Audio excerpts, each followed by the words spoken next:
Daily taste the daily. TDP మాజీ MLA transfer మోడ్లో ఉన్నారా? ఆయన జిల్లా దాటిస్తేనే మనం ప్రశాంతంగా ఉంటామని పార్టీ పెద్దలు భావిస్తున్నారా? మొహమాటానికి పోయి మ్యాటర్ను నానుస్తుంటే పరిణామాలు ఎటెటో తిరిగేస్తుంటామని కంగారు పడుతున్నారా? టీడీపీ అధిష్టానాన్ని అంతలా కలవరపెడుతున్న ఆ నియోజకవర్గం ఏది?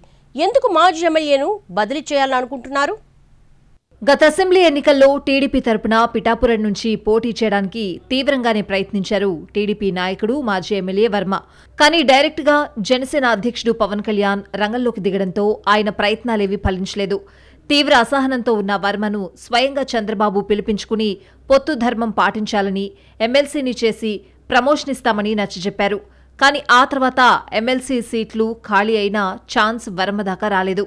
అదే సమయంలో పిఠాపురంలో టీడీపీ జనసేన మధ్య కోల్డ్ వార్ నడుస్తోంది.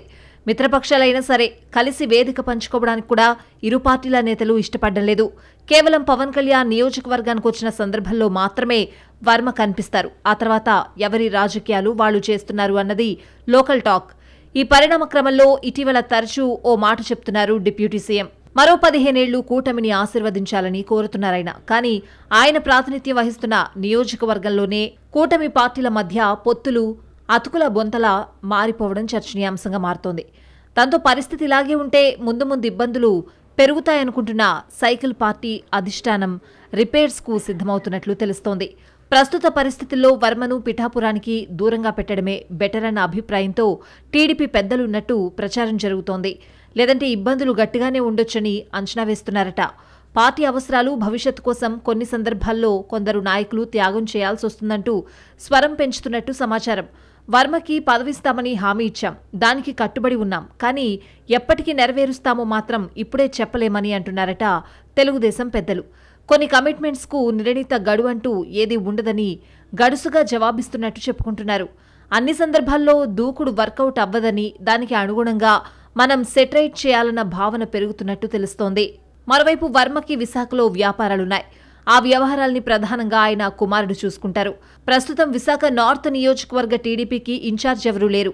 గత ఎన్నికల్లో అక్కడ బీజేపీ తరపున విష్ణుకుమార్ రాజు గెలిచారు. దీంతో వర్మను అక్కడికి పంపిస్తే ఎలా ఉంటుందంటూ ఇటు విశాఖ అటు కాకినాడ తమ్ముళ్లను ఆరా తీస్తున్నారట టీడీపీ పెద్దలు.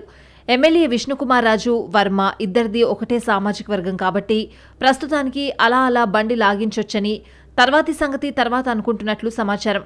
డిప్యూటీ సీఎం ఉన్న నియోజకవర్గంలో ప్రతిసారి ఏదో ఒక వివాదం రావడం, తెగే వరకు లాగడం అంత మంచిది కాదు అని తెలుగుదేశం ముఖ్యులు అనుకుంటున్నట్లు తెలుస్తోంది.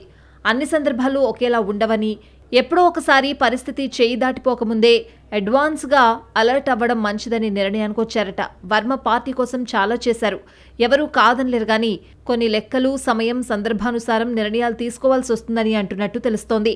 తర్వాతి సంగతి తర్వాత చూసుకుందాం, ముందైతే విశాఖ నార్త్ సైకిల్ బాధ్యతలు వర్మకు అప్పగించేస్తే బ్యాలెన్స్ అవుతుందని అనుకుంటోందట టీడీపీ అధిష్టానం.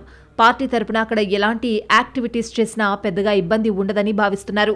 ఆ నియోజకవర్గంలో జనసేన ఇన్వాల్వ్మెంట్ అంతగా ఉండదు కాబట్టి సరిపెట్టుకుంటారులే అని అనుకుంటున్నారట. పిఠాపురంలో పూర్తిస్థాయి ఇన్ఛార్జీలా కాకుండా టీడీపీ కార్యక్రమాల బాధ్యతల వరకు ఎమ్మెల్సీలు పేరాబత్తుల రాజశేఖరం, కర్రి పద్మశ్రీలకు అప్పగిస్తే ఎలా ఉంటుందని అభిప్రాయ సేకరణ కూడా జరుపుతున్నట్లు చెప్పుకుంటున్నారు. పిఠాపురంలో పెద్దగా డిస్టర్బెన్స్ లేకుండా ఏదో అలా కార్యక్రమాలు కానిచ్చేస్తే సరిపోతుందన్నది సైకిల్ పార్టీ పెద్దల భావనగా తెలుస్తోంది.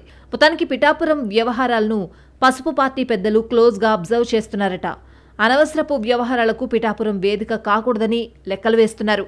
దాని ప్రకారమే వర్మను జిల్లా దాటించేస్తే ఎలా ఉంటుందన్న అంశంపై దృష్టి పెట్టినట్లు సమాచారం. అసలే గతంలో పదవుల కోసం ఇచ్చిన హామీ నెరవేరలేదు.